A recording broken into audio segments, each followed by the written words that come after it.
Back to Out Your Shell. I've just finished work, so that's why I have a bit more of a formal look to me. So I'm too busy to be doing a video for today anyway, where I'm walking around trying to put effort into it. So instead I just wanted to give you an update on what's happening actually in our lives and our 5 months of being here in Siem Reap. So from the start, especially if you've never been to Southeast Asia, this place is still a gorgeous, beautiful, beautiful country and city. Siem Reap has this amazing detail that nothing in Siem Reap can be higher than Angkor Wat. So that means that as you drive around, it's always open blue skies, and you could easily get on top of the building and have a beautiful view of everything around you.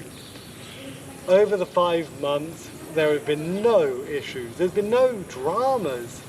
Everything, and maybe it's just for us, has been smooth sailing. Now on that, I have asked people online and I've asked friends of ours any horror stories. One of my friends who I've done a bit of photography with said about his story of how he ordered pancakes. So one of the street vendors here in Siem Reap, it was late, it was getting a bit on, in which the store, when he went to pay, tried to charge him double. He refused. No, I'm not paying double. This was the price, then that's what we're going to stick to. The person heavily disagreed. Now they could have had a horrible day, something bad happened, who knows. But on that, the guy picked up his knife that he cuts up things with, his machete, and threatened him in the air, ready. Now a friend of mine, he comes from a very rough country compared to England, incredibly rough. So things like that happen, or the nighttime, evening situations where the tuk-tuk, so what's the day, boys? Or the evening situations where women have got tuk-tuks and they end up wanting to be charged more, or there's some tuk-tuk situations where people were chased at night. So things like this are going to happen, and understand if you're not using apps like Pass app and stuff like that where they've been verified, the tuk-tuk has a license that's connected to the app, you are going to be at risk.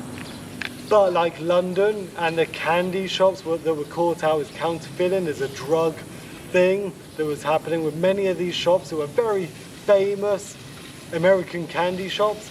You're going to have it anywhere.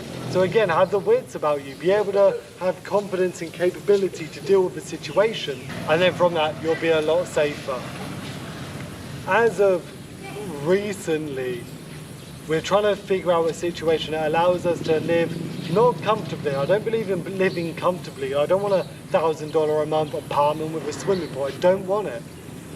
But to live to a point that, like you and your donations, that I don't have to actually ask for it. Live to a point like this month, I have a week left until payday as of recording, with enough money to buy the chicken and rice. That's it. No juice, just water. You know, and again, I don't care that much, but I want to live to a point where I'm not having to calculate, I guess.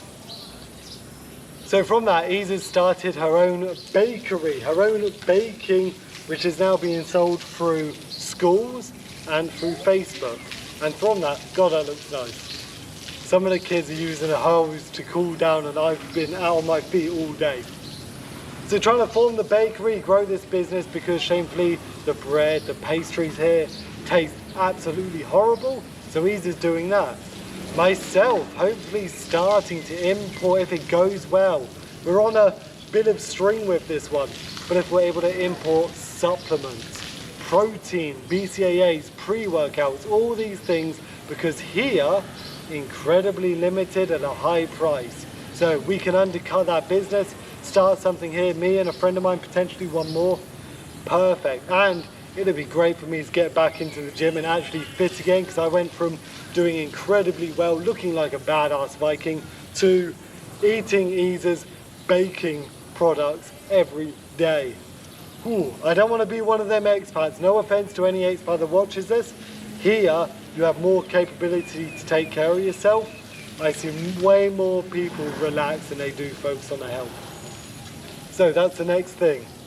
The other thing that I want to do is be able to grow with the schools. Now, I've said it before, that second school, Mr. Teacher Bolan's, if I can get to a point where they have a regular volunteer teacher, where they have a nice school to attend to, better lighting, paint the walls, paint the outside, let the kids paint, Make it a symbol of what these schools can be, not just a tin shed, not just some wood old house that has one or two posters. It needs a plan and education.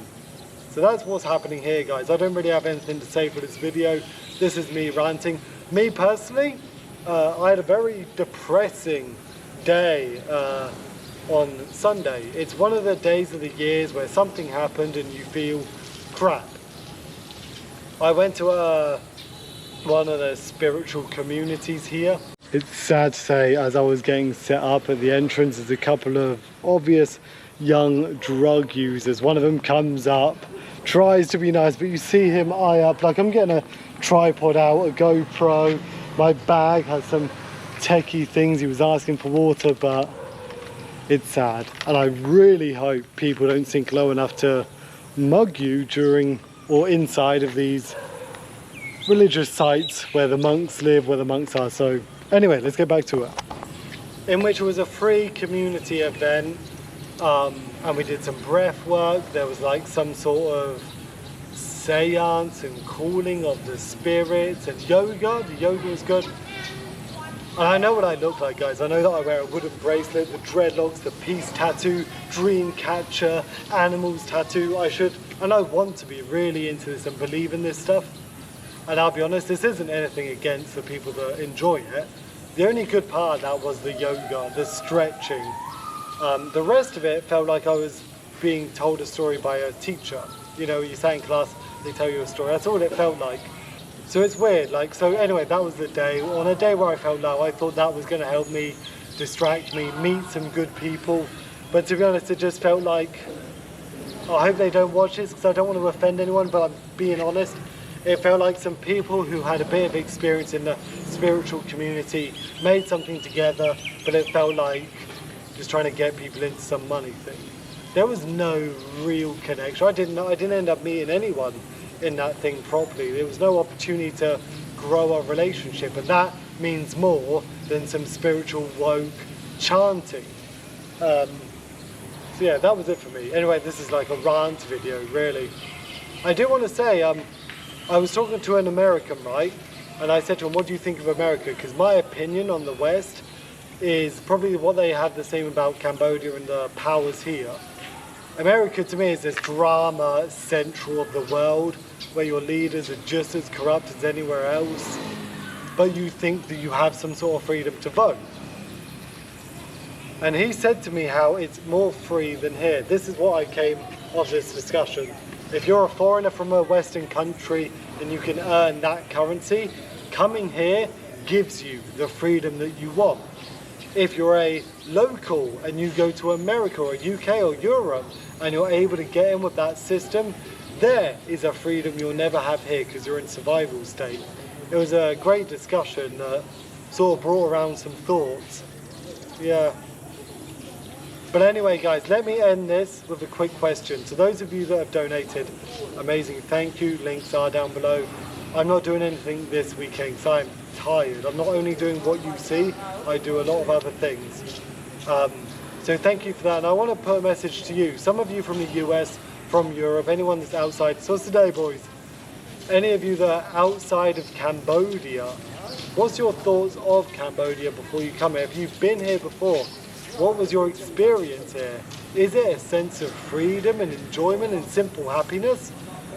And if you're a local watching this, a Khmer, one of the Khmer family on my channel, what do you think of the outside world? When you think of America or England or Europe, what comes to your head? Do you think that that's a life of freedom and comfort and opportunity? Let me know down below. Otherwise, guys, Arkoun, thank you for coming out your shell. Jimliblia, I believe, which is goodbye. So, bye guys, bye. Okay.